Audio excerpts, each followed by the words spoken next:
escritores de la literatura fantástica de nuestro panorama en la quinta región. A mi derecha está Víctor Vargas, periodista, autor de su libro Con mi crónicas, recientemente lanzado, y que toma una vertiente muy especial, que es la del humor, que es lo que nos convoca en esta mesa, al igual que aquí mi amigo Néstor Florefica, también autor de un libro muy especial, muéstralo por favor, promociones, si Forrest Gump hubiese sido chileno, también en la vertiente del humor. Creo que la literatura en primera instancia llamada de ciencia ficción, que partió en la época fuerte, en los años 50, que tuvo su época de oro, después fue mutando y logrando enraizarse hacia otras fuentes, como fue la literatura fantástica. Y ahí surge todo el tema de la fantasía, que conocemos largamente, con El Señor de los Anillos, con Harry Potter, y que mezclan cosas que son de fantasía, que incluso puede tener hasta un grado de terror, de miedo, pero que no pierde la parte humorística. Malamente ha sido calificado esto como una literatura infantil o juvenil, dándole una connotación peyorativa, o sea, como que si fuese algo juvenil o infantil fuera malo. Creo que la literatura, no necesariamente la literatura seria es buena, ni viceversa. Entonces podemos tener la oportunidad aquí de compartir con los escritores, preguntarles sus motivaciones y ver de qué manera, que es muy difícil lograr que un libro te haga reír a carcajadas, y ellos lo lograron. Lo digo por experiencia propia, porque tocó leer a ambos acá, y sobre todo a Víctor, para hacerle su presentación. Entonces creo que a un mundo que lo tenemos de repente tan tecnologizado, que nos movemos solamente en redes sociales, que son puras caritas felices y jajaja, yo creo que nos hace falta tomar un libro y lanzar una buena risotada, real, no virtual. Así que para eso estamos, y aquí nuestros amigos nos van a contar un poco. Partamos por Víctor. ¿Ah? ¿Me da la pasada, Víctor? Otra vez. Otra vez. Víctor, cuéntanos cómo surge tu libro tan hilarante, por decirlo menos. Tus personajes, cuéntale un poco a la gente cómo se te ocurrió escribir un libro tan gracioso. Buenas tardes a toda la gente que está acá presente. Bueno, yo participé en un taller de literatura ahí en Casablanca, donde tenía que leer semanalmente un capítulo. Eso se trataba. Era más que nada que escribir poesía, y como yo soy malo para las poesías, siempre me sale algo chistoso y prefería hacer cuentos. Y ese cuento se fue alargando hasta que finalmente se convirtió en este libro. Y a mí se me ocurrió escribir esto acerca de los mayas, en primer lugar porque nos estábamos acercando al cambio de era, eso que estaba tan de moda. Pero a mí lo único que quería era hacerlos viajar por el tiempo. No quería unos mayas estáticos con una historia, no sé, normal. Quería hacerlos viajar por diferentes lugares y situaciones, y mezclados con fuertes dosis de humor. Es decir, con situaciones muy hilarantes, cómicas, bastante raras por las que tienen que pasar estos muchachos. Y así fue surgiendo esta historia, donde a mí se me ocurrió meterlo en Chile. Dije, ya, para que sea más interesante, para que la gente le guste más, voy a meter estos personajes mayas, que son jóvenes mayas, en Chile, que tienen que hacer una misión muy importante, que es salvar a la Tierra. Y de repente, el primer lugar que se dejan caer es Chile, y ahí se encuentran con un flight chileno, ahí en pleno cerro de Valparaíso, en los acantilados, y ese flight lo encuentra tan raro que aparezcan estos mayas, estos indios, todos, no sé, tan debiluchos, tan con poca ropa. Andaba con su perro, este flight que está acá en la portada. Yo le puse Marcelo González, alias El Chelo, y los mayas son Huichilo, Cachilo, Llanista, sumamente fáciles de aprender. Y bueno, ellos tienen que viajar por el espacio y el tiempo para tratar de evitar el colapso del mundo, más o menos en la época que recién acabamos de pasar. Entonces ahí a eso me ocurrió más o menos la historia en sí. Ahora, en cuanto a la parte humorística, simplemente fue lo primero que se me venía a la mente, ¿ya? Eran situaciones que yo las veía en mi cabeza y simplemente las plasmaba en letras. Eso, porque no, yo me reía al mismo tiempo que le iba escribiendo.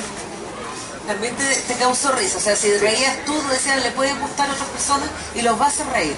Sí, de hecho yo me reía solo en la fila del banco, la gente no entendía por qué. O sea, te reías en la fila. Sí. Ya, me parece.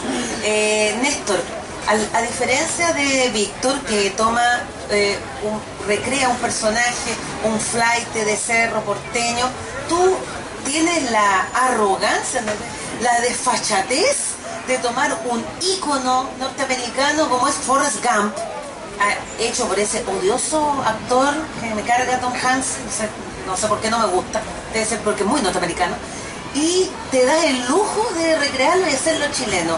¿Cómo parte esta idea?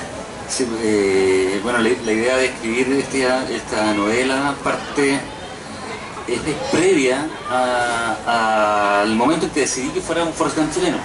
Yo estoy escribiendo una novela que está basada en la vida de Ted Robledo. Ted Robledo es un futbolista chileno que desapareció en el año 1970 y nadie sabe qué pasó con él. Que desapareció en el Golfo de Omán. Yo soy un escritor de thriller y de terror, y un poco de fantasía y ciencia ficción, y todos mis libros anteriores, mis novelas anteriores, están circunscritos a un periodo de tiempo demasiado corto, 3 meses, 4 meses en la vida de alguien, incluso puede ser hasta una tarde. Se necesitaba, pues, por una parte, una historia que se extendiera en el tiempo para poder hacer el ejercicio de pasar de un capítulo a otro, de que pasaran 4, 5, 6 años y que no se notara el paso del tiempo al dar vuelta a la página. Eso es lo primero, necesitaba escribir una historia que se desenvolviera en 4 décadas. Y lo segundo fue que, y por qué se me ocurrió particularmente que fuera un Forrest Gump, es porque el Forrest Gump es previo a Tom Hanks.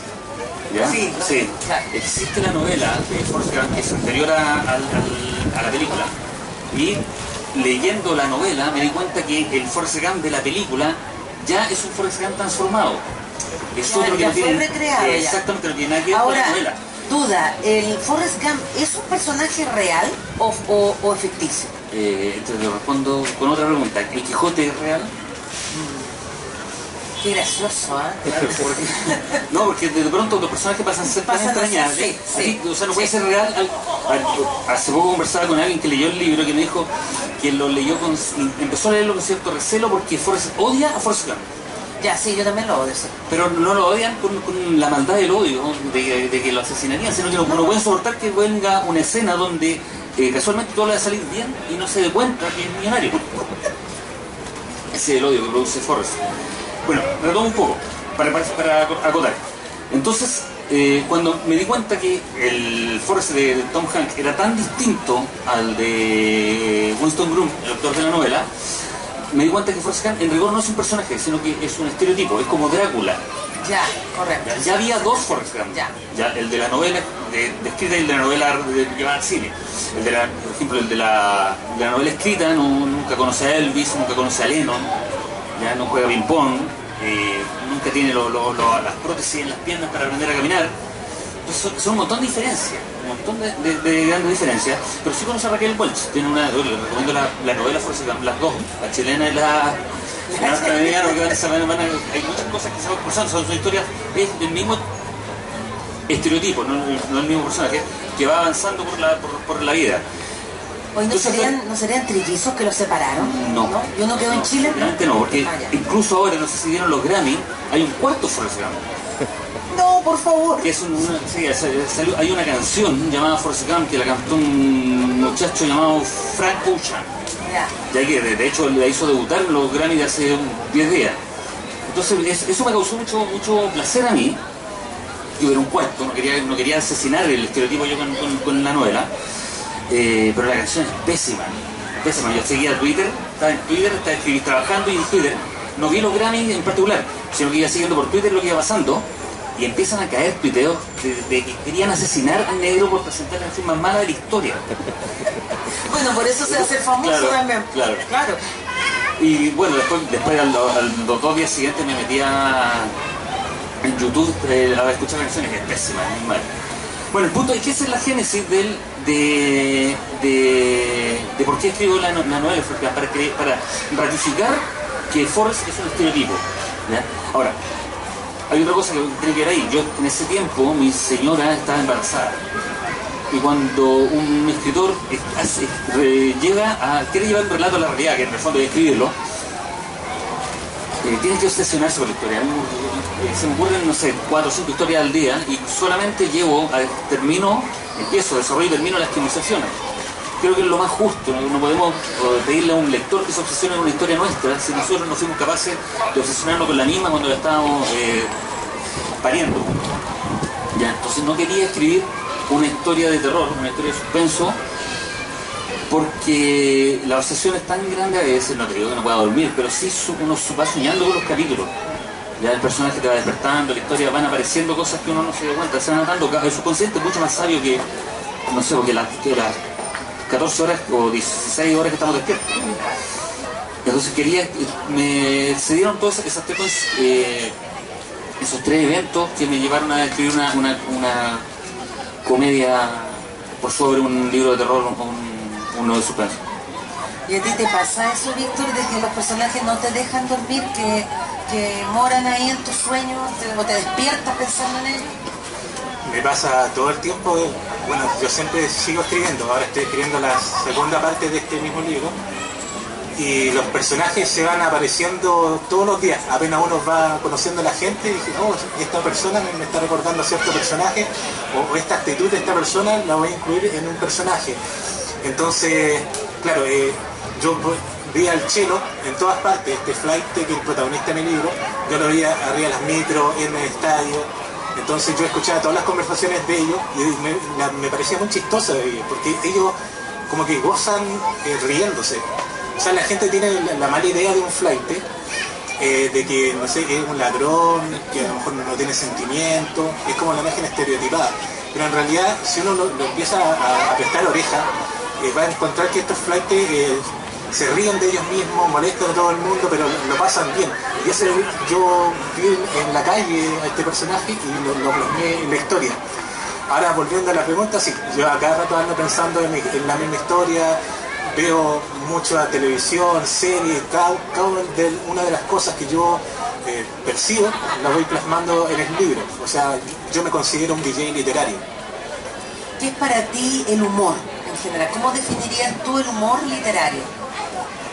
El humor literario yo diría que es un poco más intelectual que el común y silvestre, porque el común sería como, no sé, alguien se cae y el resto se ríe, pero el literario es cuando uno construye una situación y esa situación es divertida y genera risa, y entonces uno la tiene que pensar un poquito, ya, ¿qué puede generar risa en la gente? O lo otro simplemente es que uno ve la escena chistosa como una conversación y la escribe, pero yo diría que el humor es un poquito más intelectual que el que vemos en televisión. Si lo pensamos, o sea, que estamos tan atados a lo visual actualmente y se ven las cámaras locas, las situaciones divertidas, los videos, no sé cuánto. ¿Cómo es llegar a plasmar en palabras una situación jocosa? Y que sea jocosa, y yo creo que si la tradujesen a otro idioma tendría que seguir siendo jocosa. Y eso es un ejercicio intelectual, pero que nace del deseo de reír, o sea, la esencia del humor, y ahí se intelectualiza, me imagino. Así es, bueno, uno tiene que estar siempre pensando en la talla, o sea, yo cada vez que escribo, ya, no sé, mando a mi personaje a Egipto, y de repente pienso, ya, y si está en Egipto, ¿por qué no lo mando a la corte de Cleopatra? Y si está con Cleopatra, ¿por qué no lo hago bailar con ella? Y así pienso y, no sé, pues termina el Chelo bailando reggaetón con la Cleopatra. O sea, son situaciones que uno las va maquinando, ¿cierto? Pero uno siempre, a medida que va creando la historia, siempre sabe la talla. Uno tiene la talla como debajo a flor de piel del brazo, así, como una cartita debajo de la manga, siempre está la talla pendiente, cosa que el libro nunca pierda esa esencia de capturar a la gente por medio del humor. Yo creo que sin un humor la gente simplemente pescaría el libro y lo botaría en la basura.